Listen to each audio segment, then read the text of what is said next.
चलो, मिसबा जी, good evening.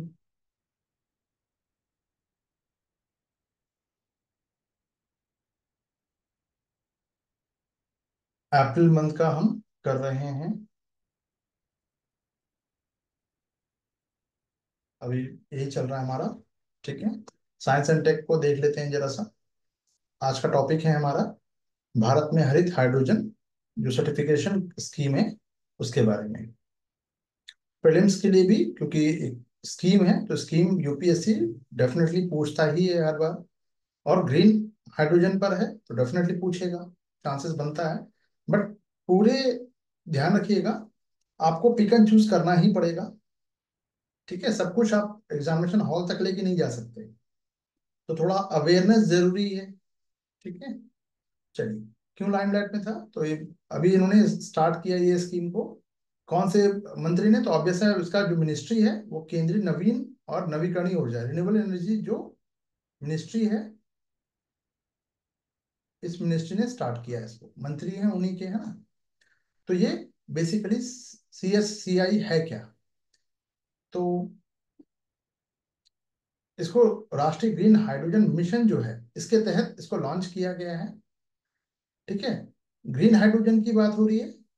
GH का मतलब ही है ग्रीन हाइड्रोजन। ठीक है, सो इस ग्रीन हाइड्रोजन का पर्पस क्या है, तो भाई इसका प्रोडक्शन कैसे होगा, उसका सर्टिफिकेशन कैसे होगा, ट्रांसपेरेंसी, आइडेंटिफाई कहाँ करना, कहाँ मिल रहा है, कहाँ अवेलेबल है। ठीक है, और एक उसके लिए मार्केट क्या है, ये सब करने के लिए एक पूरी प्रणाली बनाना, विश्वसनीय प्रणाली बनाना, कुल मिला के एक पूरा इकोसिस्टम देखना है कि भाई हम प्रोडक्शन तो कर ले, मालूम चला कि मार्केट नहीं है, तो ऐसा नहीं होना चाहिए। ऑब्वियस है कि पहले हमें मार्केट का भी पता करना है।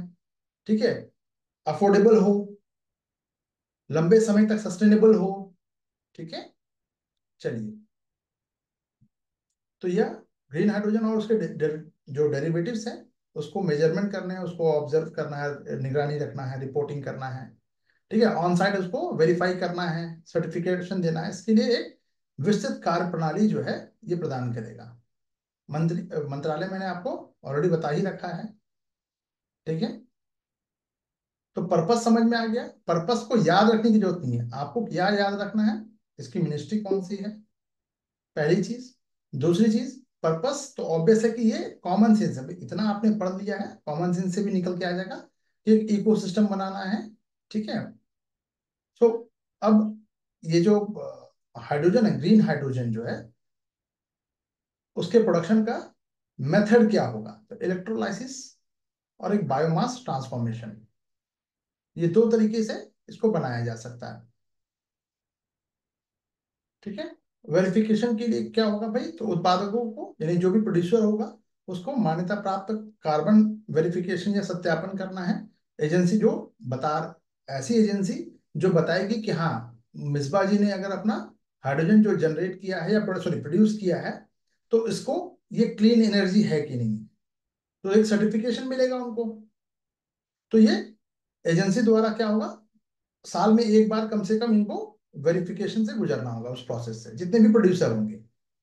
ठीक है, सर्टिफिकेशन में क्या है कि यदि जो प्रोड्यूसर है 2 किलोग्राम CO2 के समतुल्य, उसके पैरेलल, ठीक है, 1 किलोग्राम हाइड्रोजन या उससे कम की उत्सर्जन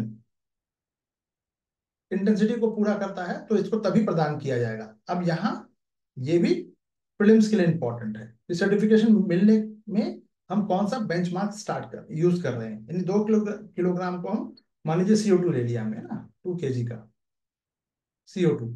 अब इस CO2 को अगर इसके इक्विवेलेंट होना चाहिए एक 1 kg हाइड्रोजन होना चाहिए। अगर इसके बराबर है तो आपको सर्टिफिकेट मिलेगा, अदरवाइज नहीं मिलेगा। ठीक है, अच्छा, एक और चीज जो बहुत इंपॉर्टेंट, ये जो सर्टिफिकेशन होगा वो गैर हस्तांतरी होगा, यानी मिसबा जी ने लिया और गुलबशा जी को दे दिया कि यार ले लो तुम भी, मेरा वाला सर्टिफिकेट से काम चला लो, नहीं होगा। और गैर व्यापार योग्य होगा, ट्रेड भी नहीं कर सकते उसका, यानी जिसके नाम पे सर्टिफिकेट इशू है वो वही उसी को मिलेगा, उसके अलावा वो ट्रांसफर नहीं हो सकता। उत्सर्जन जो कटौती है क्रेडिट के लिए, उपयोग नहीं किया जाएगा। इस वर्ड पे ध्यान रखना, प्रीलिम्स में ये यही वर्ड जो है आपसे पूछा जाएगा। गैर व्यापार योग्य यानी व्यापार नहीं किया जा सकता। ये कुछ ऐसे छोटे छोटे पॉइंट्स हैं, अगर आप लोगों ने पीवाईक्यू पढ़ना स्टार्ट कर दिया होगा तो आपको समझ में आ गया होगा। कमेंट करके बताओ भाई, पुराने लोग। ठीक है, तो ये शब्द इस वर्ड पे ही आप क्या करते हैं, एग्जामिनेशन हॉल में प्रेशर में मिस कर जाते हैं, फिर वहीं गायब हो गया है ना। चलिए, अब ये ग्रीन हाइड्रोजन है क्या, तो ठीक है, इलेक्ट्रोलाइसिस का एक प्रोसेस है, उससे उसका यूज करके जो सौर पवन, सौर से यानी सोलर से, और विंड जैसे जो रेन्यूएबल एनर्जी सोर्सेज हैं उसका यूज करके हम हाइड्रोजन, पानी को हाइड्रोजन और ऑक्सीजन में ये विभाजित कर देते हैं, तो हमारा ये हाइड्रोजन बन गया, यानी पानी अलग से निकल के आ गया और हाइड्रोजन हो गया। ठीक है, तो बायोमास में क्या होता है, ये गैसिफिकेशन द्वारा भी इसको उत्पादित किया जा सकता है, यानी कि केवल हम इलेक्ट्रोलाइसिस से नहीं, ऊपर मैंने अभी बताया है जस्ट अभी, यहाँ पे देख लो, इलेक्ट्रोलाइसिस का मैंने बताया था प्रोसेस, इलेक्ट्रोलाइसिस, वैद्युत अपघटन, और दूसरा है आपका बायोमास को ट्रांसफॉर्म करना, यानी गोबर से आप उसको, बायोमास में और भी बहुत सारी चीजें आएंगी, सिर्फ गोबर गैस ही नहीं आएगा, यानी कोई भी पराली समझ लो, ठीक है, धान की भूसी समझ लो, है ना। चलिए, अब इसका यूज कहाँ होगा, तो यूज आप फ्यूल सेल में कर सकते हैं, इसको चार्जेबल बना सकते हैं। ठीक है, इलेक्ट्रिक वाहन है इसमें बहुत इफिशिएंसी से काम करेगा। फर्टिलाइजर में, रिफाइनरी में, सड़क, रेल, शिपिंग, मल्टीपल जगह यूज हो जाएगा, इसको आपको करने की जरूरत नहीं है। ऑब्वियस है यार, हाइड्रोजन बहुत जगह पे यूज हो जाएगा, ग्रीन हाइड्रोजन है। अब आते हैं ये मिशन के बारे में बात कर लेते हैं, क्यों, क्योंकि मिशन के तहत किया गया है, और ग्रीन हाइड्रोजन पे भारत सरकार का फोकस ही बहुत ज्यादा है। मजे की बात यह है कि वाहनों में जो पेट्रोल डाला जा रहा है उसमें 20% तक हम ब्लेंड कर रहे हैं उसको, यानी कि मिलावट कर रहे हैं, किसकी, एथेनॉल की कर रहे हैं ना। क्यों कर रहे हैं, मल्टीपल इसके फैक्टर्स हैं, जैसे कि भाई पोल्यूशन भी कम होगा, हमारा रेवेन्यू जो बैगेज है उसका बोझ भी कम होगा। ठीक है, सो पर्पस क्या है इसका, इस मिशन का 23 में स्टार्ट हुआ है, तो इसके जो ग्रीन हाइड्रोजन और इसके जो डेरिवेटिव्स है, डेरिवेटिव्स मतलब उसके अलावा, उसी से संबंधित, ठीक है, उसका प्रोड्यूसन, उत्पादन करना, प्रोड्यूस करना, यूज करना, और उसको एक्सपोर्ट करने के लिए एक वैश्विक केंद्र बनाना, यानी कि भाई जिसको चाहिए हमसे लेके जाओ, हम सप्लायर बनेंगे। इसकी दो स्टेजेस होंगे, एक तो 22-23 से 25-26, तो पहला स्टेज तो लगभग खत्म होने आया, और दूसरा है 26 से 30 तक, दो दो स्टेजेस हो गए, ये भी प्रीलिम्स के लिए इंपॉर्टेंट। अभी ये प्रीलिम्स चल रहा है, ठीक है, मेंस का एक आध लाइन मिलेगा आपको, इसी को ही मेहनत कहते हैं। ये टॉपिक भी हमने कई बार कर रखा है, ठीक है। चलिए, लेकिन अनफॉर्चुनेट होने के बाद भी, तैयार करने के बाद, ये टॉपिक होने के बाद भी आप लोग सही आंसर कर जाए, वही बड़ी बात है ना। चलिए, तो उसके मुख्य कंपोनेंट क्या क्या होंगे, जो मेन कंपोनेंट, कि भाई डिमांड अगर का निर्माण करना, जनरेट करना, डिमांड जनरेट करना, निर्यात और एक्सपोर्ट के लिए और घरेलू उपयोग के लिए मांग जनरेट होना चाहिए, बिल्कुल हो जाएगा। इलेक्ट्रोलाइजर के निर्माण को, क्योंकि भाई इलेक्ट्रोलाइजर से ही हम ग्रीन हाइड्रोजन को जनरेट करेंगे, प्रोड्यूस करेंगे, तो ऑब्वियस है कि इलेक्ट्रोलाइजर का भी पहले निर्माण होना चाहिए। पायलट परियोजनाएं क्या क्या होंगी, जैसे स्टील है, मोबिलिटी है, शिपिंग है। मोबिलिटी का मतलब कोई भी परिवहन समझ लो, ट्रांसपोर्टेशन समझ लो, है ना।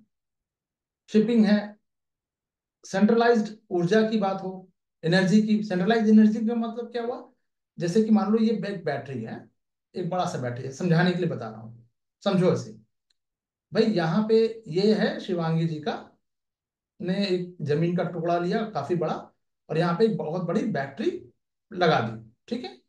एक तार इन्होंने जोड़ दिया कि भाई विंड, जो पंखा वाला है, विंड एनर्जी ये एनर्जी जनरेट कर रहा है और इसको इस ग्रिड से जोड़ दिया गया है, यानी यहाँ पे ये बैटरी जो है ये चार्ज हो रही है। ठीक है। एक हमने क्या कर दिया, हाइड्रोजन हाइड्रो इलेक्ट्रिक बांध वगैरह बना के वहां से उसको ऊंचाई से बिजली से पानी गिराकर टरबाइन को चलाकर वहां से बिजली जनरेट की और इसको इंटीग्रेट कर दिया इससे, इस बैटरी के साथ। एक और तरीका क्या है, सोलर रूफ टावर हमने बनाया और इससे बिजली जो चार्ज हो गई हमारी, और तो एक खत्म तो दूसरा शुरू, दूसरा मल्टीपल। जैसे रात में क्या होगा भाई, सोलर तो काम नहीं करेगा, हवा कभी चलेगी कभी नहीं चलेगी, पानी जो है ये हमेशा चलेगा कभी, लेकिन स्पीड कम हो सकती है, तो ये इसका काम चलता रहेगा। तो इंटीग्रेटेड करना, तो सेंट्रलाइज जो एनर्जी की बात हो रही है, इसका मतलब ये है। क्लियर है सभी को? देखो मैं एक एक वर्ड इसलिए बता दे रहा हूँ क्योंकि आप लोग की 90% बच्चों की यही प्रॉब्लम होती है कि बुक फॉर्म में आपने नहीं, बुक में नहीं पढ़ा है इसको। तो जब तक इनकॉर्पोरेट नहीं करोगे अपने दिमाग में, तब तक चीजें वो रिफ्लेक्ट नहीं होगी आंसर कॉपी में। ठीक है। बायोमास आधारित हाइड्रोजन, हाइड्रोजन का अब स्टोरेज करना हो, इन सब के लिए पायलट बहुत सारी परियोजनाएं चल रही हैं। पर्पस ये भी है कि भाई ग्रीन हाइड्रोजन हब बनाना है, उसके लिए डेडिकेटेड पर्टिकुलर एरिया का विकास हम जो है उसको डेवलप करना पड़ेगा। रेगुलेशन भी जरूरी है, स्टैंडर्ड भी जरूरी है कि भाई जो स्टैंडर्ड से हम बना रहे हैं, जो नॉर्म्स हमने किया, मान लीजिए कि 100% जो है हाइड्रोजन होना चाहिए, 90% ही हो पा रहा है पूरे, तो फिर हम इसको एक्सपोर्ट क्वालिटी का नहीं हो पाएगा। यानी इसके नॉर्म्स को भी हमें अच्छा रखना होगा, ग्लोबल स्टैंडर्ड का रखना होगा। रेगुलेशन भी जरूरी है, R&D भी जरूरी है। कोई भी मिशन की बात करें हम,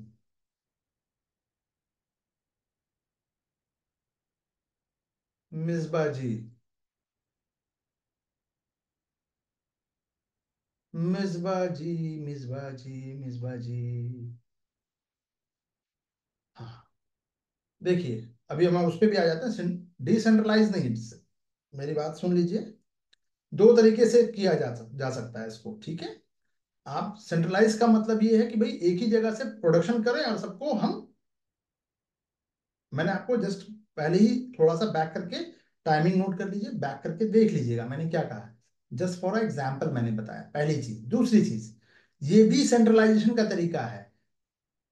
अलग अलग सोर्सेज को हमने एक जगह पे इंटीग्रेट कर दिया, अब यहां से हम अपना बिजली पास ऑन कर रहे हैं। डिस्कॉम की योजना ही यही थी,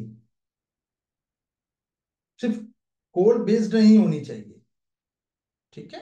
चलिए, सावधानी हटी दुर्घटना घट जाएगी, है ना। अब किसी भी मिशन की बात करें हम, कोई भी मिशन ले लो, चलो अब यहाँ पे यार ये ग्रीन हाइड्रोजन मिशन है, कुछ और हो गया, कोई और मिशन हो गया, ठीक है।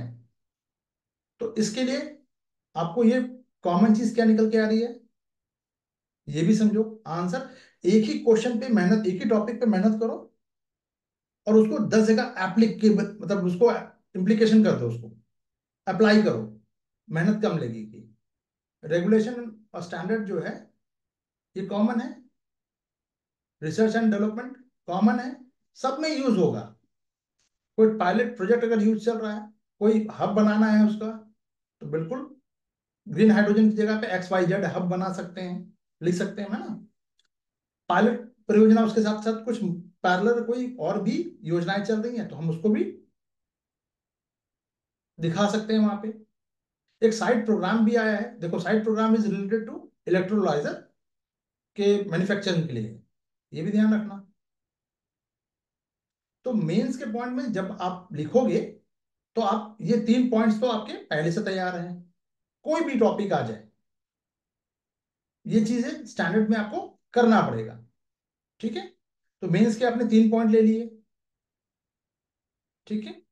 चलो, अब हाइड्रोजन की बात करें तो हाइड्रोजन यानी H2 वो कर दिए, तो फिर तो पानी मिला हुआ है उसमें। ठीक है। तो कई प्रकार का होता है, ये काला या भूरा भी हो सकता है, यानी ब्लैक ब्राउन हाइड्रोजन। ये कोयला गैसिफिकेशन से निकलेगा, इसका सोर्स क्या होगा, कोल होगा। ग्रे हाइड्रोजन जो है इसमें मीथेन को रिफॉर्म थोड़ा सा किया जाता है, प्योर किया जाता है। प्राकृतिक गैस है ये। नीला हाइड्रोजन यानी ब्लू हाइड्रोजन जो है, ये कोयला गैसिफिकेशन और मीथेन दोनों को कंबाइन करके उसमें थोड़ा सा इंप्रूव किया जाता है। ठीक है, ये फॉसिल फ्यूल जो है, जैसे पेट्रोल हो गया, कोयला हो गया, ठीक है, जीवाश्म ईंधन की बात हो रही है इसमें, है। फिरोजा हाइड्रोजन, ये भी पायरोलिसिस मीथेन, पायरोलिसिस की प्रक्रिया से इसको बनाया जाएगा, मीथेन इसका सोर्स होगा। पिंक हाइड्रोजन, ये इलेक्ट्रोलाइसिस से परमाणु ऊर्जा से बनेगा। ये बहुत इंपॉर्टेंट है, इसको रट रट लो, यूपीएससी पूछेगा आपसे। ठीक है, और वो ऐसे नहीं पूछेगा, ये भी ध्यान रखना Aarti ji. Blue hydrogen which is based on, देखो यहाँ कोल दिया, यहाँ पे ओनली कोयल, केवल कोयला, तो ऐसी स्टेटमेंट आपने पकड़ दिया, गलत है। या फिर methane, blue hydrogen produce is based on, जो उसका जो प्रोडक्शन है is based on methane, statement दे दिया यूपीएससी ने, तो स्टेटमेंट क्या होगा, राइट और रॉन्ग? रॉन्ग हो जाएगा। क्लियर? येलो हाइड्रोजन, ये भी इलेक्ट्रोलाइसिस से होगा। व्हाइट हाइड्रोजन, ये प्राकृतिक रूप में पाया जाएगा, तो प्राकृतिक रूप में हाइड्रोजन सफेद रंग का होगा, और ये जमीन के अंदर होगा। इलेक्ट्रोलाइसिस से जो येलो हाइड्रोजन जो है, ये इसका सोर्स क्या है, सन, सोलर एनर्जी। ठीक है, चलिए, ये सब चीजें आपने समझ ली। अब क्वेश्चन कैसे फ्रेम होगा इसका? क्वेश्चन फ्रेम होगा जैसे कि, ये देखिए यहाँ पे है, इसको थोड़ा सा कुछ अलग कलर ले लेते हैं ताकि समझने में आसानी हो जाए। ग्रीन ले लेते हैं, चलिए। ये देखिए, इलेक्ट्रोलाइसिस दिख रहा है यहाँ पे,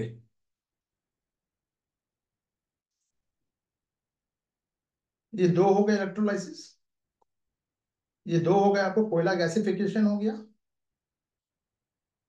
ठीक है, तो अब आपसे यूपीएससी पूछ सकता है, गुलाबी और पीला, यानी पिंकिश, अरे सुन तो लो, हाँ, गुलाबी और पीला, ठीक है, इलेक्ट्रोलाइसिस जो है, इसमें और कौन कौन है, यानी एक तो पिंक हो गया, पिंक, येलो, ठीक है, एंड ब्लू, एंड ब्लू, ये तीनों इलेक्ट्रोलाइसिस से हम इसको प्राप्त कर सकते हैं।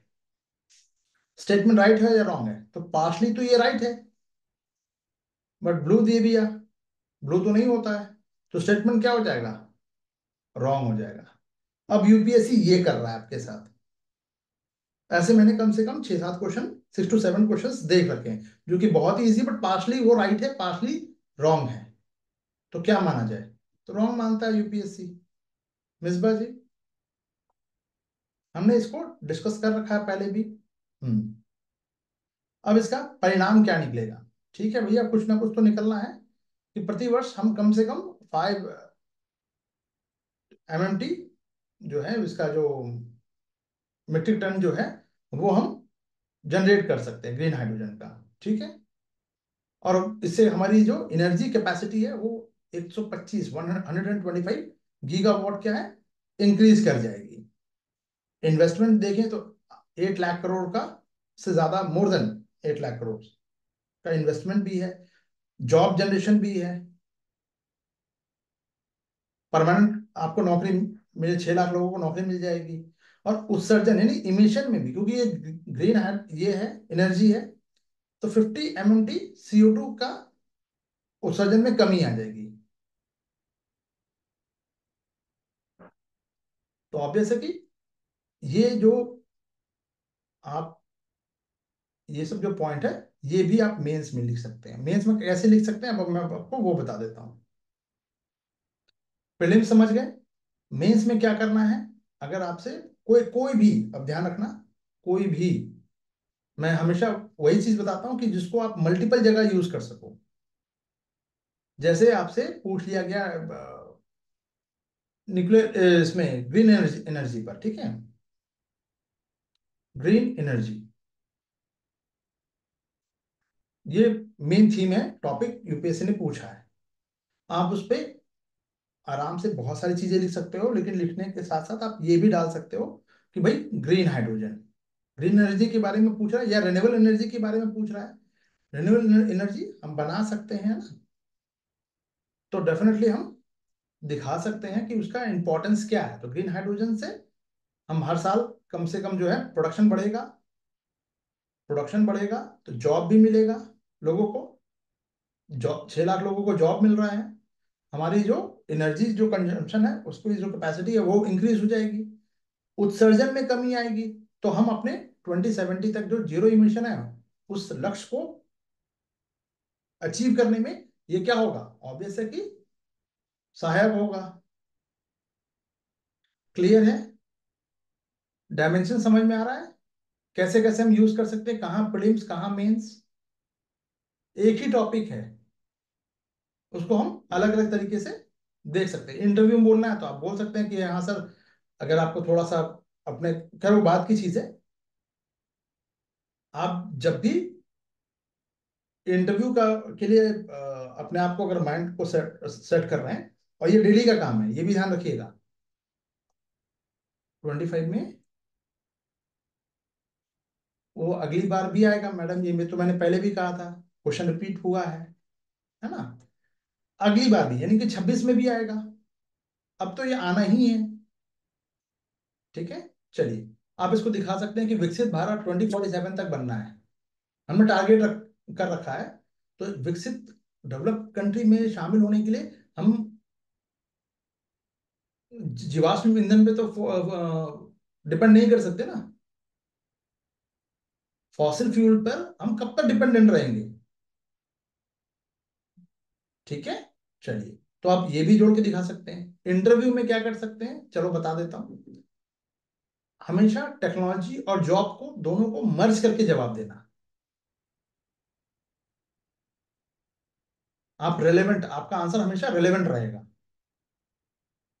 सिर्फ टेक्नोलॉजी पे बात करोगे तो फिर दिक्कत है, सिर्फ जॉब पे बात करोगे तो टेक्नोलॉजी फिर पिछड़ जाएगी।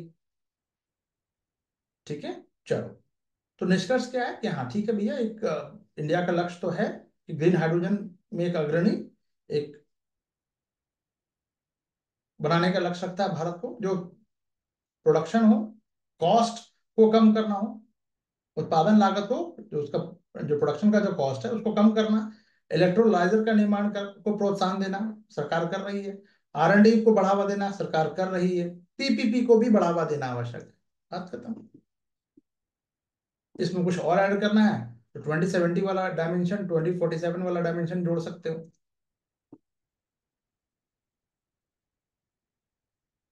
बात सिर्फ प्रेजेंटेशन की है, मैंने अभी तक ऐसी कोई बात नहीं बताई जो आप लोगों को पहले से ना पता हो।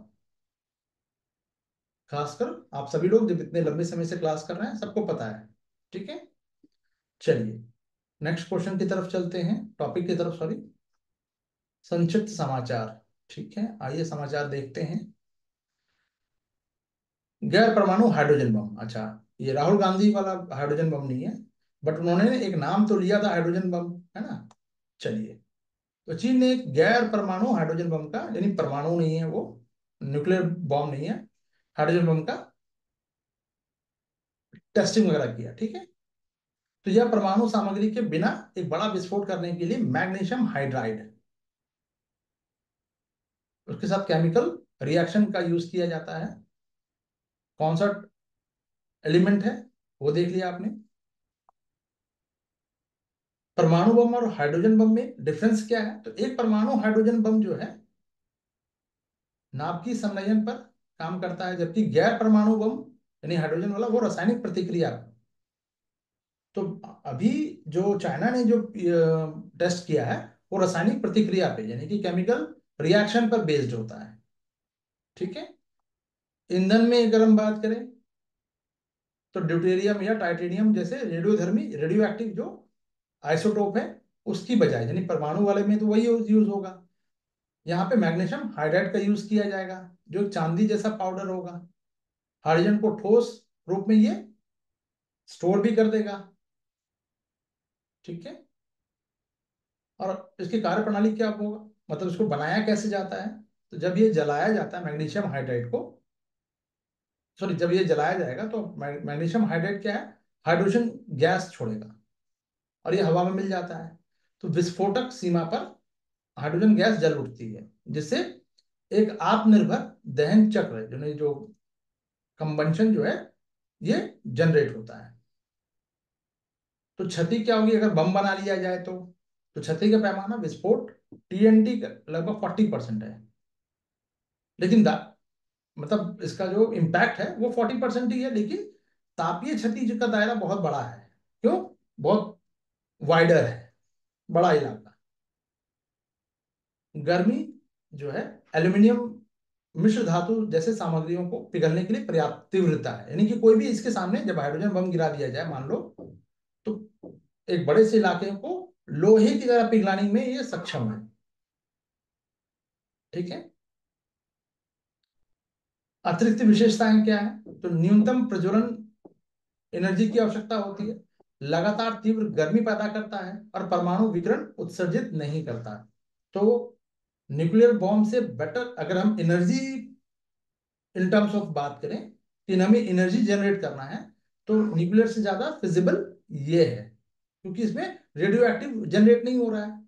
अब उसको डंप करना, डिस्पोज करना, वो एक बहुत हेवी दिक्कत है ना। कहाँ समुद्र के नीचे ड्रम ड्रम भर के लेके जाओगे, उसको डालोगे, कभी वो ड्रम ही फट गया तो, है ना। चलो, तो कंपैरिजन, परमाणु बम नाभिक के विखंडन पे ये होगा, जबकि ये इसमें क्या क्या यूज होगा परमाणु बम में, तो यूरेनियम 235 और प्लूटोनियम 239 यूज होता है। तो ये न्यूक्लियस को डिवाइड करता है, तभी एक चेन रिएक्शन पैदा होगा। हाइड्रोजन बम में क्या है, ये थर्मोन्यूक्लियर होता है, यानी नाभिकीय संलयन जो सन में होता है, ध्यान रखना। सूर्य में नाभिकीय संलयन होता है ना। तो ड्यूटेरियम और टाइटेनियम जैसे जो आइसोटोप है उसको मिलाना, ये परमाणु बम की तुलना में कहीं अधिक ऊर्जा पैदा करता है, जारी करता है या रिलीज करता है। ठीक है, क्लियर है सभी को। ओनली फॉर प्रीलिम्स के लिए है, मेंस वेंस में नहीं आएगा भाई, बेफिक्र रहो, बट आना चाहिए।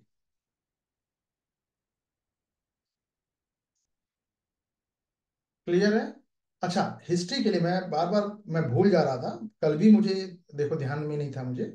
आप लोग अलग से एक जो एक सीजीआई पे जो जूता प्रकरण हुआ है, हम उस पे नहीं जा रहे हैं, सही है गलत है, ऑब्वियस है कि गलत है यार, इसमें कोई ढकी छुपी बात नहीं है। This this is not a way, है ना। हम ये भी कह सकते हैं साथ ही साथ क्या उनका तरीका भी सही नहीं था, लेकिन जूता फेंकना इट्स नॉट अ सॉल्यूशन। और ये एक पद की गरिमा होती है, उसको डेकोरम को मेंटेन किया जाना चाहिए, हर हालत में एश्योर किया जाना चाहिए। ठीक है, मुद्दा वो नहीं है, मुद्दा है हमारा हिस्ट्री में एक क्वेश्चन तैयार कर लो, जो पीआईएल लगी थी, पीआईएल जो लगी थी वो खजुराहो के मंदिर में,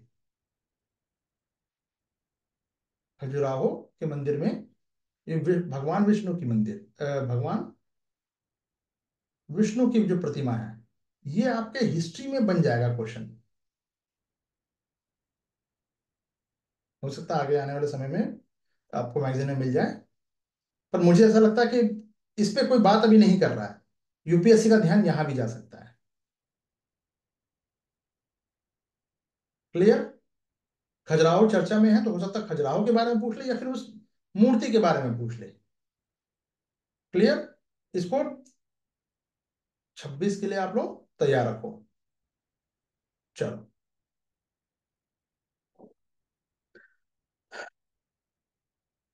जेवेंस पैराडॉक्स, ये क्या है भाई जेवेंस पैराडॉक्स।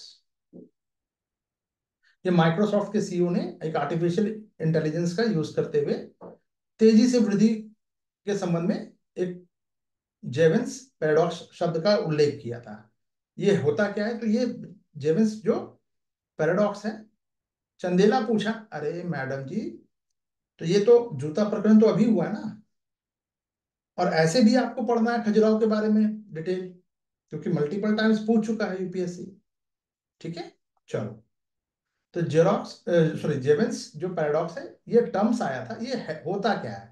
तो जब ये पैराडॉक्स जो है ये बताता है बेसिकली कि टेक्नोलॉजी किसी संसाधन, किसी रिसोर्सेज का यूज करने के लिए अधिक कुशल या सस्ता उसको बना देगी, तो उस संसाधन की मांग वास्तव में घटने के बजाय बढ़ जाती है।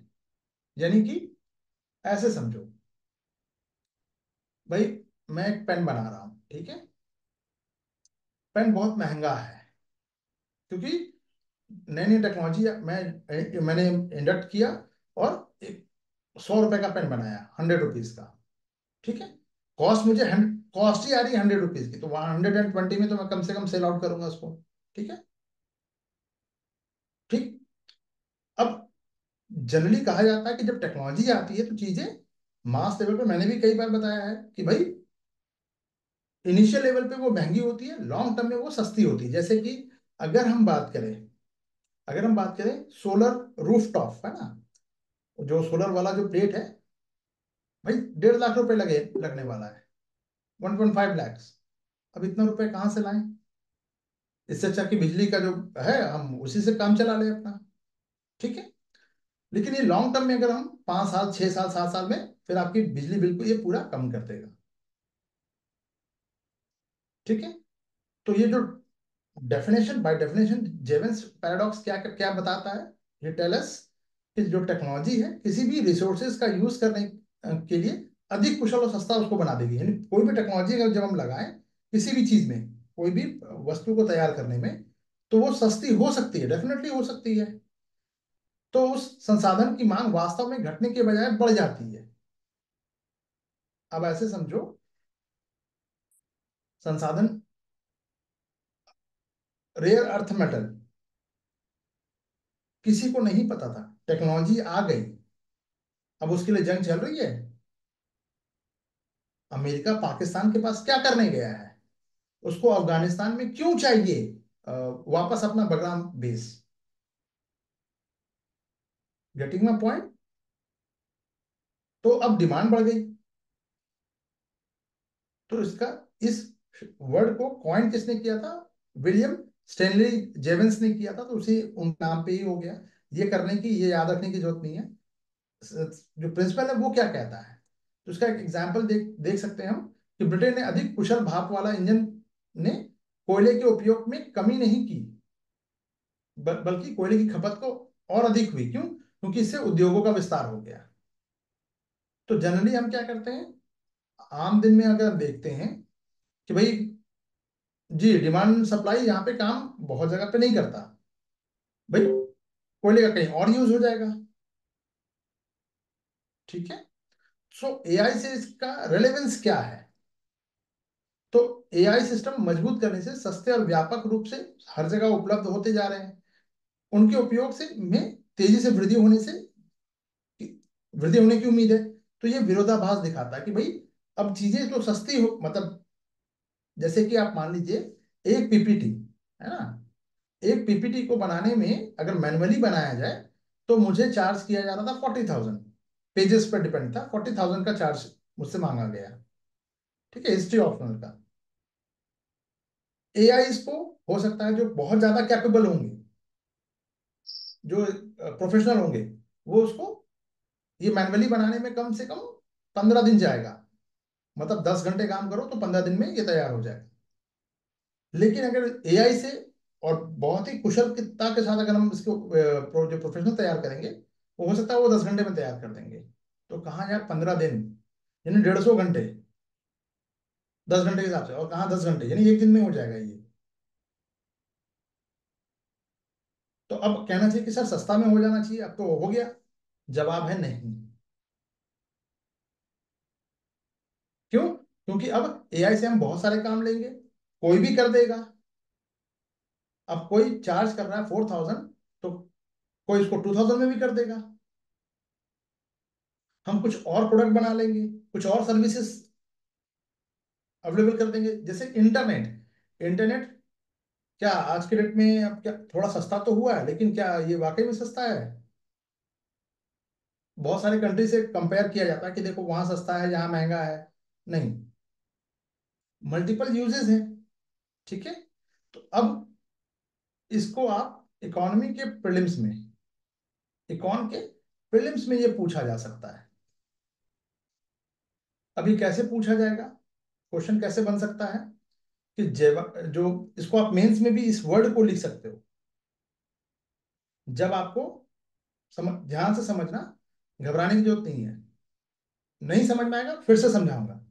जब भी आपको कहीं पे पैराडॉक्स का मतलब क्या होता है, विरोधाभास। मैं कम खाता हूं लेकिन मोटा हूं, ठीक है। मेरी आंखें बहुत तेज है लेकिन मैं चश्मा पहनता हूं, है ना विरोधाभास। तो इसको आप यूज, इस टर्मिनोलॉजी को ओनली फॉर ये टर्म्स को यूज कहां कर सकते हो, जहां भी आपको पैराडॉक्स दिखाना है, यानी कहां पे, जहां पे मल्टी, एआई में आप यूज कर सकते हो। जब भी आप एआई से रिलेटेड कोई क्वेश्चन का आंसर को अटेम्प्ट कर रहे हो, वहां पे आप जेवेंस पैराडॉक्स लिख सकते हो।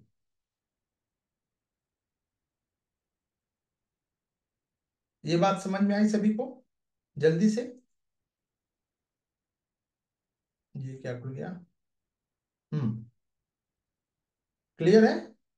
नहीं है क्लियर? क्लियर है, चलिए। ज्योति जी एंड शिवांगी जी गायब है, चलिए। तो अभी अपने कॉपी पे लिख लीजिए इसको, क्योंकि कल को आप भूल जाओगे। आप जेवेंस पैराडॉक्स, ये टर्मिनोलॉजी को अगर आपको लिखना है तो आप एआई के से रिलेटेड क्वेश्चन पे लिख सकते हो, या फिर इकोनॉमी टर्म्स में, इकोनॉमिक्स के भी, जो इकोनॉमी का आप क्वेश्चन को डील कर रहे हो, जहां पे डिमांड और सप्लाई का जो सिद्धांत है बिल्कुल इसके ये उलट है कि भाई टेक्नोलॉजी आ गई अब चीजें सस्ती हो जाएंगी, नहीं नहीं नहीं नहीं। ठीक है, तो वो पैराडॉक्स वाले जगह पे आप इको में लिख सकते हो। और दूसरा आप लिख सकते हो जैसे कि पढ़ाई लिखाई, चलो ऐसे समझते हैं। एजुकेशन सबके महानगरों में तो आ चुकी, ठीक है, लगभग 10th 12th तो सब लोग ने पास कर लिया। क्या इससे दहेज की समस्या या फीमेल के ऊपर जो हिंसा है उसमें कोई कमी आई है? नहीं। क्या क्राइम में कमी आई है? नहीं। तो एक मेंटालिटी बनी हुई कि जो पढ़ा लिखा होता है वो क्राइम नहीं करता है, वो ज्यादा करता है। नहीं, मेरे पास उसके लिए कोई तराजू नहीं है। ठीक है, चलो। तो जब तक शब्दों के साथ खेलना स्टार्ट नहीं करोगे तब तक बात नहीं बनेगी। टेंसर प्रोसेसिंग यूनिट, टीपीयू, ये गूगल का है, एक आर्यन वुड नामक, इन्होंने अपनी जो 7th जनरेशन की टीपीयू लॉन्च की है। एआई मॉडल है, गूगल ने की है, ठीक है। क्या है भाई ये? तो अपना जो इनका जो प्रदर्शन है उसको बढ़ावा देना है। डेफिनेशन क्या, टीपीयू होता क्या है? एक प्रकार का प्रोसेसर होता है।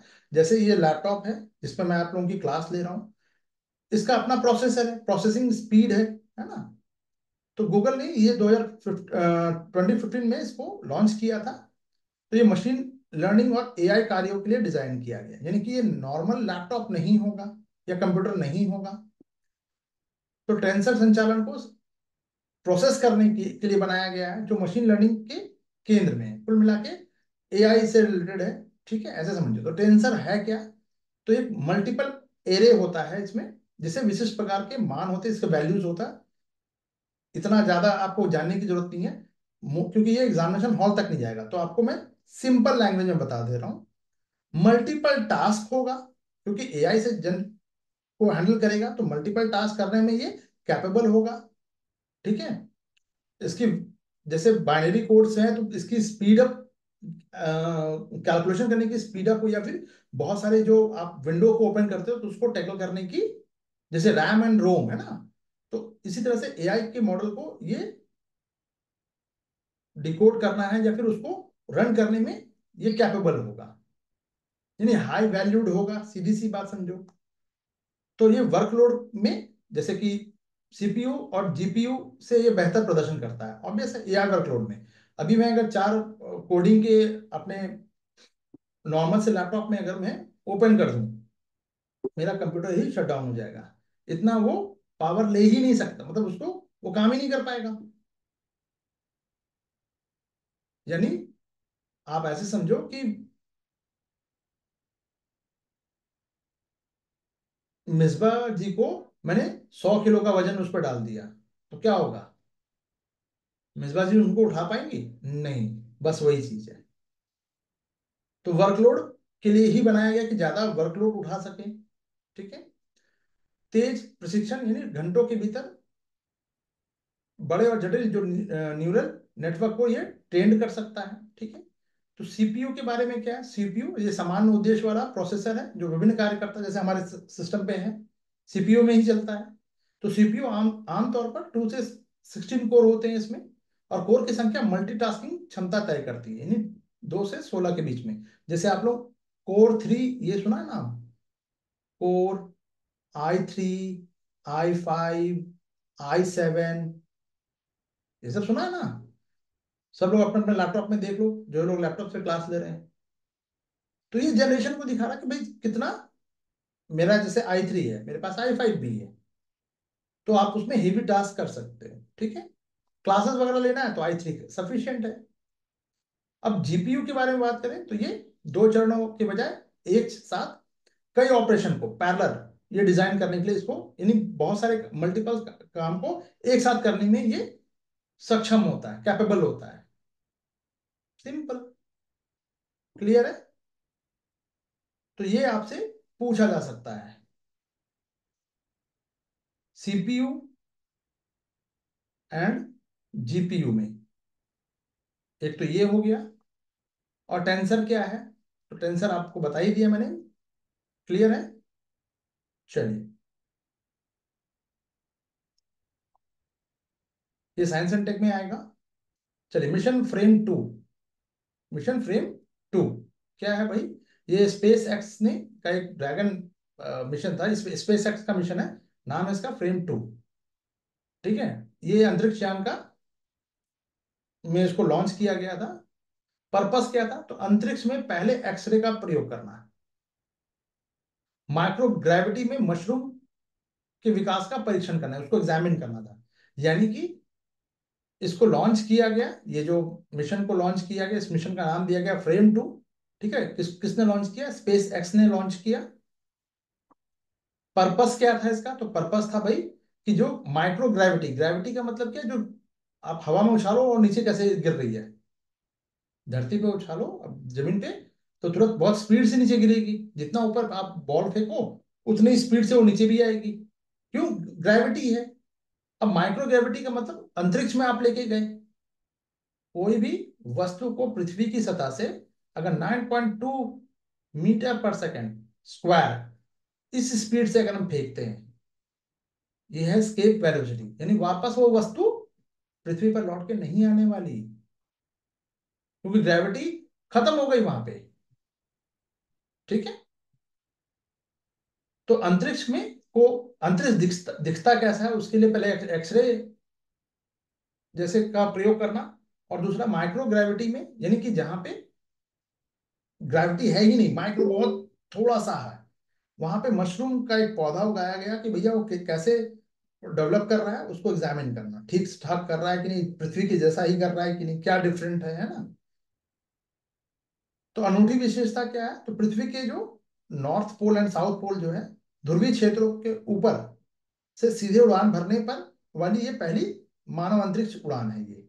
यानी कि नॉर्थ पोल ही पकड़ लो यार, यहां से ये नॉर्थ पोल हो गया, ये साउथ पोल हो गया, तो ये ध्रुवीय क्षेत्र की बात हो रही है, तो यहीं से इसने उड़ान भरी है। तो ये सीधा नॉर्थ पोल से उड़ान भरने वाली, या फिर जो ध्रुवीय क्षेत्र है, पोलर एरिया से उड़ान भरने वाली ये पहली अंतरिक्ष उड़ान थी ये। क्लियर? इसलिए यूनिक है, इसलिए यूपीएससी पूछ सकता है। ध्रुवीय कक्षा का मतलब क्या है? ये ऐसा इतना यूनिक क्यों है, हम क्यों उसको इतना इंपॉर्टेंस दे रहे हैं? तो एक यान, अंतरिक्ष यान, उत्तरी और दक्षिण ध्रुवों के ऊपर से गुजरता है, तो 10 डिग्री का ये डेविएशन अभी भी एक ध्रुवीय कक्षा के रूप में मतलब है कि डेविएशन थोड़ा सा ये रहता है, जैसे कि आप इसको यूनिक, इसमें क्या है, यूनिक क्या है? ये 0 डिग्री हमने मान रखा है, ये 0 डिग्री यहाँ पे है, और ये 66 डिग्री, 66.5 डिग्री, ये डिग्री हमने आपने देखा होगा कि काल्पनिक रेखा है।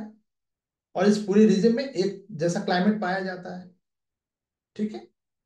अगर हम कोई, ये बहुत ही सिंपल सा है, आप लोगों ने देखा भी होगा कि हवाई जहाज जब उड़ता है, एक देश से दूसरे देश को जाना हो, तो वो क्या देशांतर को फॉलो करते हैं। ऐसा क्यों? हवा में गए और देशांतर को फॉलो किया। अगर सीधे जाते तो पहुंचने में बहुत टाइम लगने वाला है। सीधा देशांतर को फॉलो किया, अक्षांश और देशांतर, ये तो समझ रहे हो ना। तो एक देशांतर के बीच में अगर पैरेलल अगर आप देखोगे ज्योग्राफी में, तो 111 किलोमीटर जो है, एक एक डिग्री का मतलब ये है कि 111 किलोमीटर इनके बीच का की जो जो डिस्टेंस है वो ये होता है। ठीक है। चलिए, तो अब ऊंचाई पर क्या होगा, जैसे आपको मैंने कई बार मल्टीपल टाइम्स बता रखा है, पृथ्वी की जो सबसे निकट की जो कक्षा है उसको हम क्या कहते हैं, लियो कहते हैं। ये देखो।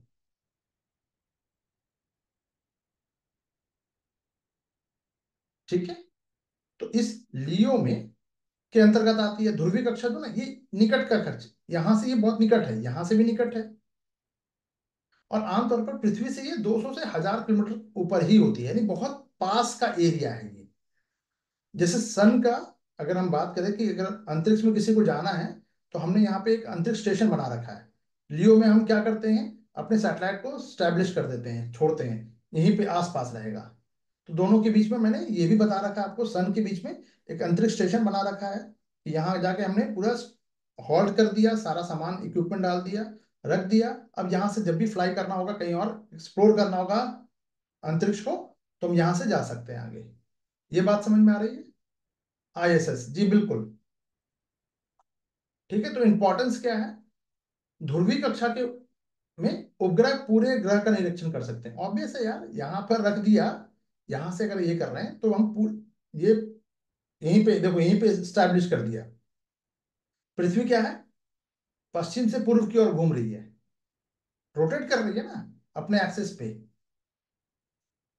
तो यहाँ पर बैठा हुआ व्यक्ति पूरा, अब आप बोलोगे सर यहाँ क्यों नहीं कर रहे हैं, यहाँ भी रखा जा सकता था, यहाँ भी रखा।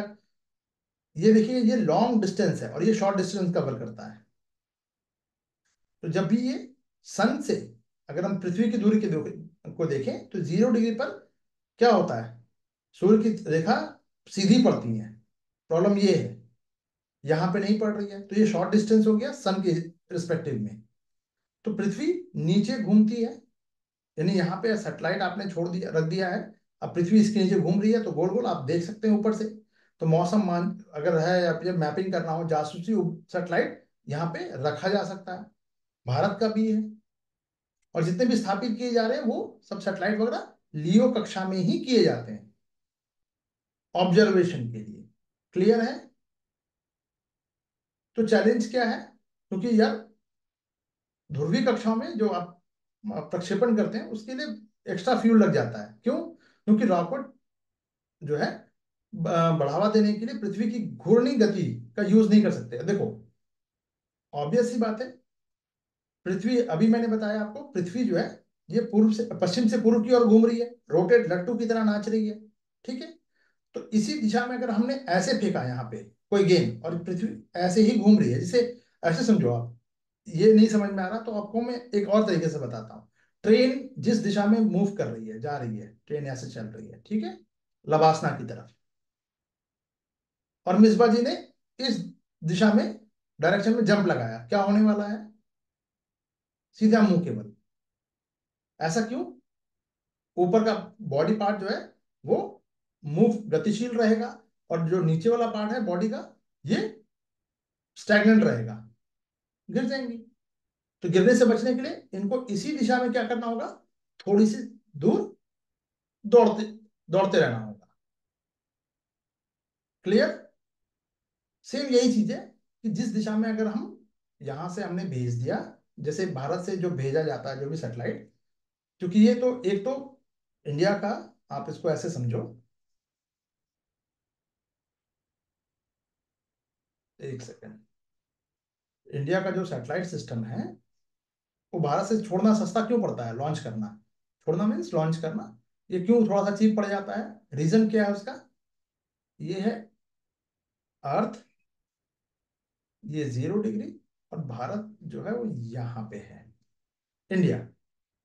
जमीन के ऊपर है ना, ये तो पूरा ऊपर शेल दिखा रहा हूं मैं आपको, 3D मॉडल नहीं बना सकता। अब ये यहां से शेयर क्या कर रहा है, ये लॉन्ग दूरी डिस्टेंस नहीं कर, उसको कवर करना होगा। पृथ्वी अर्थ मूव कर रही कहाँ, किस दिशा में, पश्चिम से पूरब की तरफ। इंडिया ने यहां से छोड़ा, ऑटोमेटिक ये फुल स्पीड में बिना तेल, जैसे कहते हैं ना इंक्लाइड में, स्लाइड तो किया होगा बचपन में सबने, ऊपर बैठो, बिना मेहनत के आप नीचे आ जाओगे। तो बिना कोई एक्स्ट्रा फ्यूल के आपको, आप पहुंच जाओगे, या आपका जो सैटेलाइट है वो स्टेप, आप उसको लॉन्च कर सकते हो। बट यहाँ पे डायरेक्ट आपको यहाँ भेजना है या फिर डायरेक्ट भेजना है, आपने इतना घुमा के नहीं भेजा,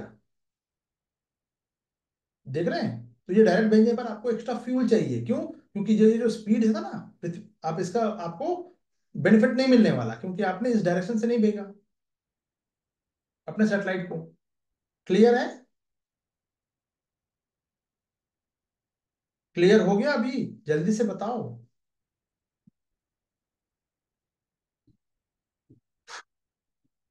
कमेंट ही नहीं आ रहा है सबका।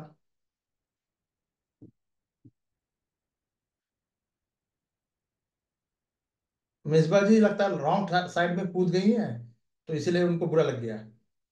अरे समझाने के लिए बताया है भाई। चलिए,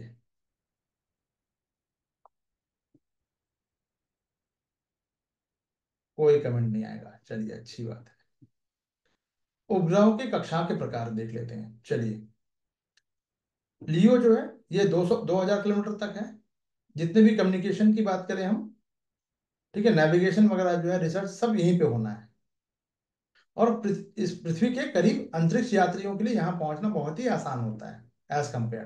तो जितने भी ISS है, रीस्टार्ट 2B वगैरह, जितना भी सैटेलाइट भेजे गए, सब यहीं भेजे जा रहे हैं। अब तो ये हो गया।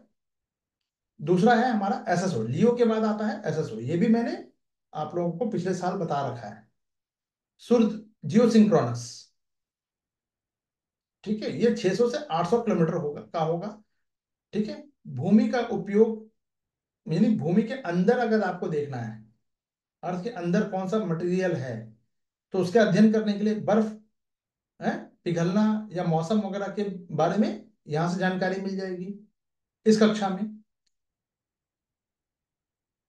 पोलक्स की बात करें, ध्रुवीय कक्षा का एक विशेष प्रकार का सूर्य के साथ समन्वय रहता है, यानी सूर्य यहाँ पे है, आप ऐसे देखिए, ये पृथ्वी है, रोटेट तो ऐसे ही करेगी ना, ठीक है। तो यहाँ पे हमने बीच में डाल दिया इसको, इसके पैरेलल रहेगी, तो सूर्य के साथ ये कोऑर्डिनेशन में रहेगा, ठीक है। HYS IS वाला, मध्यम वाला की बात करें तो ये 2000 से 3600, मियो, लियो के बाद आएगा मियो, लेकिन बीच में SSO भी आ गया है ना। नाभि, इसकी अगर दूरी की बात करें हम, तो ये कहाँ पे होगा, इधर होगा, और भी दूरी 2000 से बहुत ज्यादा हो जाएगा, 3600 किलोमीटर। नेविगेशन के लिए और टेलीफोन संचार वगैरह के लिए यहाँ भी होगा। तो यहाँ जो सैटेलाइट है उसको निश्चित पथों की आवश्यकता नहीं होती, ये कहीं भी मूव कर दो, कहीं भी छोड़ दो, क्योंकि बहुत दूर है यार, ठीक है। तो ये ऑब्जर्वेशन वगैरह के लिए, नए नए जो प्लैनेट्स है उसको आइडेंटिफाई करने के लिए गैलीलियो वगैरह जो है, जो आपका ये जो एग्जाम्पल है, वो भेजा गया था सैटेलाइट, है ना, लॉन्ग दूरी के लिए। एक है जियो, ये 35,786 किलोमीटर, यानी कि 35,786 की दूरी है ये। और भी दूर हो गया, अभी नहीं, 3000 था यहाँ पे, ये देखो, ये जो 3000 था, ये 2000 है, और यहाँ 3000 था, अब 3000 से भी ज्यादा, ठीक है। इस जगह पे क्या मिलेगा आपको, भूमध्य रेखा के ऊपर, ये भूमध्य रेखा क्या है, ये सैटेलाइट, ये हमारी अर्थ है, ये भूमध्य रेखा हो गई, पृथ्वी के घूर्णन गति से ये मेल खाती है, ऐसे ऐसे घूमेगी। तो आप कोई भी सैटेलाइट अगर भारत छोड़ेगा, आप उसको नंगी आंखों से भी देख सकते हो। हाँ, आपको पूरे तरह से दिखेगा नहीं, बट आपको एक लाइट जरूर दिखेगी, कि एक लग रहा है कि एक लालटेन रखा हुआ है आसमान पे, ये जरूर दिखेगा। जब आसमान साफ हो तो आप देख सकते हैं, की तरह दिखेगा आपको। तो सैटेलाइट ऐसे ही, ठीक है। तो इनसैट वगैरह जो है ये जियो में भेजे जाते हैं, यानी उससे भी दूर 2,3500 किलोमीटर, 3500 मान लीजिए, 3500 3600 किलोमीटर दूर हो गया। क्लियर है? मिसबा जी, चलिए आज मिसबा जी का वंदे मातरम हो गया। चलिए अब ये कमेंट नहीं करेंगी। आर्यभट्ट सैटेलाइट, इस टॉपिक को देख लेते हैं।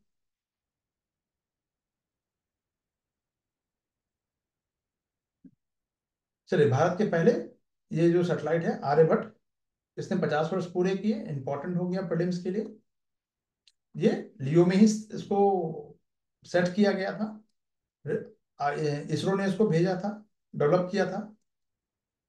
पर्पस क्या था? वही एक्सरे खगोल वगैरह जो है, एस्ट्रोनॉमी के बारे में, विज्ञान, एरोनॉमिक्स और सौर भौतिकी, यानी जो सोलर फिजिक्स है उसके बारे का, उसको प्रयोग करने के लिए डिजाइन किया गया था। तो नामांकन किया था तो हमारे गणितज्ञ थे, ठीक है, खगोल शास्त्री, गणितज्ञ भी थे और खगोल शास्त्री भी थे, एस्ट्रोनॉम एस्ट्रोनॉट भी थे। तो ये फिजिसिस्ट कहेंगे ना उसको। तो ये आर्यभट्ट के नाम पे रखा गया। प्रक्षेपण का विवरण देखें तो 75 में भेजा गया था, 1975, ठीक है। वोल्गोग्राड रशिया के उससे भेजा गया था सहयोग से, ठीक है। कॉस्मोस M3 रॉकेट से लॉन्च किया गया था। और ये मील का पत्थर, यानी अब भारत जो है अंतरिक्ष जो टेक्नोलॉजी, स्पेस टेक्नोलॉजी में भारत के प्रवेश को चिन्हित किया इसने, और भारत को कक्षा में अपने सैटेलाइट को स्टैब्लिश करने वाला ये 11वां देश बनाया, यानी तभी भारत 11वां देश बन गया था, ठीक है। तो इसका एक इम्पोर्टेंस तो है, शायद वो पूछ ले यूपीएससी, ठीक है। स्टार्टिंग तो यहीं से थी, इसीलिए बहुत इंपॉर्टेंट नहीं है, बट देख सकते हैं, छोड़ के जाना बेटर, बेहतर नहीं होगा। विलवणीकरण टेक्नोलॉजी, डिस्टिलेशन जो टेक्नोलॉजीज है, डिस्टिलेशन जो टेक्नोलॉजीज, ये क्या है बेसिकली? ये हाइड्रोफोबिक, इसने क्या किया, खारे पानी को, डिस्टिलेशन का मतलब डिस्टाइन जो वाटर होता है, खारा पानी जो होता है, उसको ट्रीट करके हाइड्रोफोबिक ग्राफिन आधारित सामग्री का यूज करते हुए कमल के पत्ते जैसे सौर वाष्पित, यानी इवेपोरेट करने वाला पत्र बनाया है, जो वैश्विक मीठे पानी की कमी को दूर करने में मदद कर सकता है। यानी आईआईटी बॉम्बे के वैज्ञानिकों ने क्या किया, जो सौर वाटर है उसको ट्रीट करके पीने लायक पानी बना के, समझ लीजिए इसको, हाइड्रोफोबिक ग्राफिन आधारित एक मटेरियल का यूज करते हुए, यानी पानी में हाइड्रोफोबिक का मतलब क्या है? देखो, कमल का जो पत्ता होता है, कमल का फूल तो पानी से ऊपर होता है, पत्ते पानी में रहते हैं, लेकिन आप कभी भी छुओगे तो उसमें पानी चिपकेगा नहीं, है ना, इवेपोरेट होते रहेगा। तो इसी तरह का बनाया है कि भाई वैज्ञानिकों ने, जैसे मीठे पानी का संकट, यानी पीने ड्रिंकेबल वाटर की बात करें तो पृथ्वी की सतह पर लगभग 71% जो हिस्सा है पानी का, लेकिन पीने लायक ड्रिंकेबल वाटर सिर्फ 3% ही है। और उसमें भी अवेलेबल की बात करें तो ये 0.06% ही है, क्योंकि अधिकांश हिस्सा जो है ग्लेशियर जो नॉर्थ साउथ पोल है की चोटियों में, ग्राउंड वाटर में, दलदलों में बंद है। तो डिस्टिल वाटर में पानी में घुले हुए जो लवण होते हैं उन, और जो अशुद्धियां हैं उसको छान कर, फिल्टर करके, गर्म करके, तरह तरीके से इसको ड्रिंकेबल वाटर में कन्वर्ट किया जाता है। तो मोदी जी एक इजराइल से लेके भी आए थे आरओ वाला, समुद्र के पानी को डायरेक्ट आप पीने वाले पानी में कन्वर्ट कर सकते हैं, बट बहुत महंगी टेक्नोलॉजी थी, ठीक है। चलिए टेक्नोलॉजी क्या क्या यूज होती है ये देख लेते हैं जरा सा। तो खारे पानी को गर्म करके और उसको, जो भाप है, वाष्प जो है, वेपर को शुद्ध पानी में स्टोर करके, संघनित करके काम कर, ये इसको हम पानी जो है वो प्राप्त कर सकते हैं।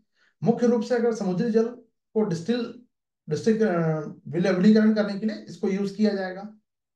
नमक बनाने के लिए गुजरात का जो तट है वो इसी इसी का यूज करता है नमक वगैरह के लिए। झिल्ली यानी जो टेक्नोलॉजी है, इसमें क्या है, एक फिल्टर लगा दिया गया, फिल्टर टेक्नोलॉजी इसको कहते हैं। घुले हुए ठोस पदार्थों को छानने के लिए अर्ध पारगम्य यानी ट्रांसपेरेंट लगभग जैसा होता है झिल्ली, उसका यूज किया जाएगा। खारे पानी को विलवणीकरण करने के लिए यूज किया जाता है। प्रक्रिया क्या है कि भाई मल्टी स्टेजेस में फ्लैश डिस्टिलेशन। अब इसको याद रखने की जरूरत नहीं, व्यापार है, अलग अलग तरीके हैं प्रक्रिया पर। कभी भी आप इतना फोकस मत कीजिएगा, ये प्रक्रिया नहीं पूछेगा आपसे। जैसे इलेक्ट्रोलाइसिस भी है, इलेक्ट्रोलाइसिस रिवर्सल भी है, ईडी है, ईडीआर है, रिवर ऑस्मोसिस है। तो आरओ हम लोग यूज करते हैं जनरली घरों में जो लगा रहता है। ठीक है, चलिए। तो अलग अलग तरीके हैं इसको डिस्टिल खारा पानी को ड्रिंकेबल वाटर में कन्वर्ट करने के लिए। अधिकतम लवणता जो है ये उसकी कंसंट्रेशन को कम करता है पानी का।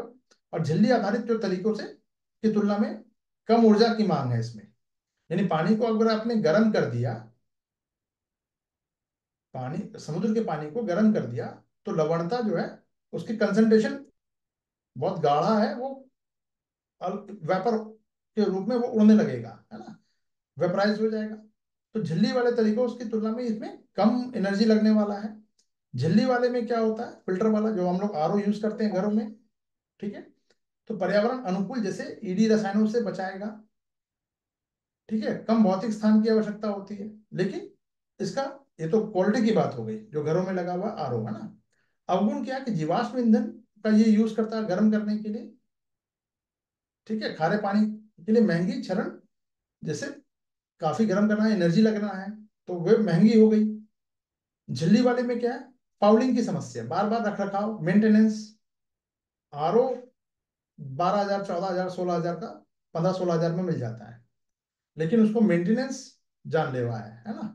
जानलेवा मतलब कि जिनके घरों में है उनको पता है, जब समस्या देगा तो फिर वो लंबे समय तक देगा वो, फिल्टर को लेकर, है ना, महंगा पड़ता है। चलिए, तो अपशिष्ट जो है उसको कहाँ रखें हम। घुले हुए जो ठोस पदार्थ है वो रोगजनक का अधूरा निष्कासन, कहीं फिल्टर पूरा तरह से नहीं हो पाया तो। ठीक है, अब हम एग्जाम्पल देख लेते हैं ये इतना इंपॉर्टेंट क्यों है और हम क्यों पढ़ रहे हैं इसको। तो कारावती लक्षद्वीप है, मिनिकॉय है, अगाती द्वीप है, ये भी लक्षद्वीप में है। यहाँ पे निम्न तापमान पे जो तापीय जो विलवणीकरण यानी एलटीडी संयंत्र स्टैब्लिश किया गया है, ये बहुत इंपॉर्टेंट है, भारत सरकार ने किया है। निम्नली समुद्र जल जो विलिकरण संयंत्र है तमिलनाडु में, ये दक्षिण एशिया का सबसे बड़ा आरओ आधारित संयंत्र भी है। ये दोनों आप नाम याद रखिएगा। तो अभी अगर हम बात करें, द हिंदू में ये न्यूज में था ये टॉपिक, ठीक है, कि भाई ये दो इंस्टॉल किए गए हैं। लेकिन क्वेश्चन यूपीएससी कैसे पूछेगा, उसका फंक्शन पे पूछेगा, क्यों इसकी जरूरत पड़ गई है। तो ये प्रीलिम्स का काम है, प्रीलिम्स में ऐसे ही पूछा जाएगा। क्लियर है सभी को।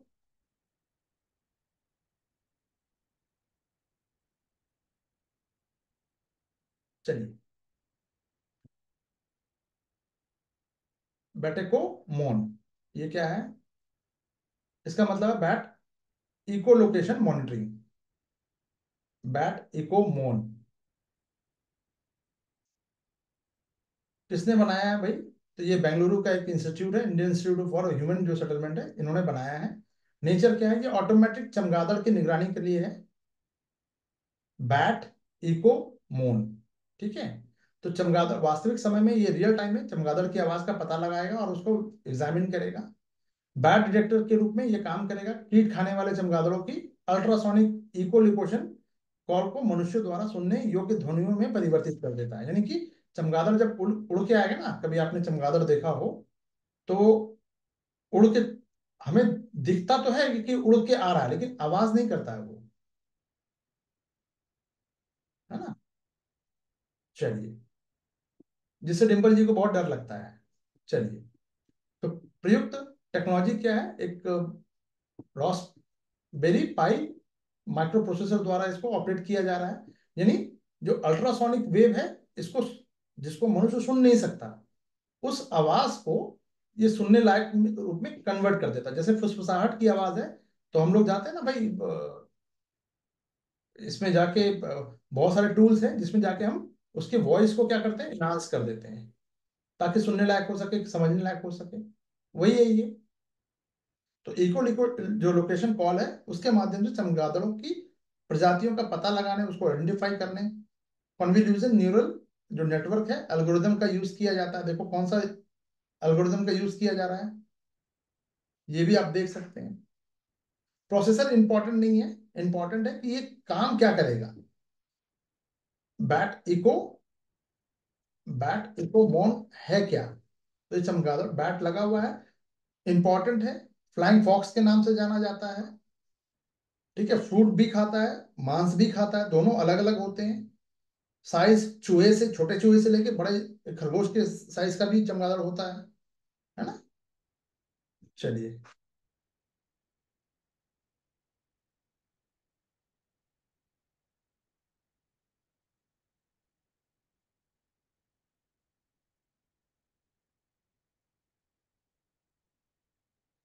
ये किस रिगार्डिंग लिखा है मिसबा जी आपने? मैं थोड़ा सा पढ़ाने वक्त में भूल जाता हूँ, जल्दी से बताइए। अच्छा, गार्बेज एंड एयर पोल्यूशन के लिए। अच्छा, ये आज आपने लिखा है, ओके, कल वाला था, ओके ओके, मुझे ध्यान आया। इसको ग्रुप में डालना था आप लोगों को। देखिए मिसबा जी ने यहाँ पे लगा दिया है चैट बॉक्स में, तो सब लोग जाके इसको कॉपी कर लीजिए। एक होमवर्क दिया था मिसबा जी ने, आज कंप्लीट करके दिया है इसको। चलिए, फिर भी धन्यवाद, क्योंकि मिसबा जी ने ही किया है, इनका श्रेय इन्हीं को मिलना चाहिए। इनका गुस्सा शांत हो गया अब, है ना। चलिए, आगे से ध्यान रखूंगा कि भाई इनकी ट्रेन जो है लबासना वाली इसी दिशा में ही रहे। ठीक है, चलिए, आई अपोलोजाइज। चलिए, कल्चर पे हम नेक्स्ट क्लास में करेंगे। ठीक है, क्लियर है?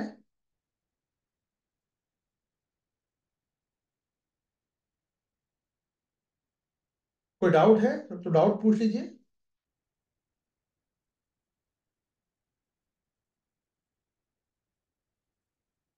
चलिए, कोई डाउट नहीं है।